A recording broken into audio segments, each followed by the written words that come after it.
Jemimah Rodrigues ஆஸ்திரேலியாவை பொளந்து கட்டி final போயாச்சு. இந்தியன் விமன்ஸ் டீமை பொறுத்த வரைக்கும் செம்ம ஃபார்மில் இருக்காங்கிற விஷயம் தெரியும். இடையில ஒரு சில மேட்சஸ் லூஸ் பண்ணாங்க. பட் இருந்தாலும் அப்படியே பிடிச்சி செமிஃபைனலும் வந்து செமிஃபைனலையும் ஜெயிச்சு ஃபைனல் போயாச்சு. இதுல ஜெமிமா இடையில டிராப் செய்யப்பட்டிருந்தாங்க. அவங்களுக்கு பதிலாக ஹர்ல் இண்டியா நிறைய பேர் வந்துட்டு ட்ரை பண்ணிட்டு இருந்தாங்க. டாப் ஆர்டரும் நல்லாவே இருந்தது. டாப் ஆர்டர்ல இன்ஜுரி ஆனதுக்கு அப்புறம் இப்ப சஃபாலி வர்மாவை ஆட் பண்ணாங்க. மறுபடியும் ஜெமிமாக்கு ஒரு சான்ஸ் கொடுக்கலாம்னு சொல்லிட்டு கூப்பிட்டு வந்தாங்க.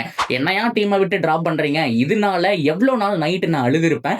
இந்த ஒரு மூமெண்ட்டுக்காக அழுதுருக்கேன். இன்னைக்கு நான் தான் நின்று வின் பண்ணி கொடுக்க போறேன் அப்படிங்கிற மாதிரி ஒரு பக்கம் ஹர்மன் பிரீத் கரும் ஜெமிமா ரோட்ரிகஸும் செமையா ஆடிட்டு இருந்தாங்க.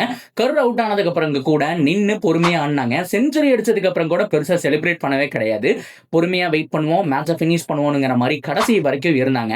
ஆஸ்திரேலியன் டீம் கொடுத்த டஃப் எல்லாமே தாண்டி பயங்கரமா 125 ரன்னுகளுக்கு மேல அடிச்சு இந்த மேட்சை வின் பண்ணி கொடுத்திருக்காங்க ஜெமிமா. அவங்களுக்கு பாராட்டுகள் நம்ம தெரிவிச்சே ஆகணும்.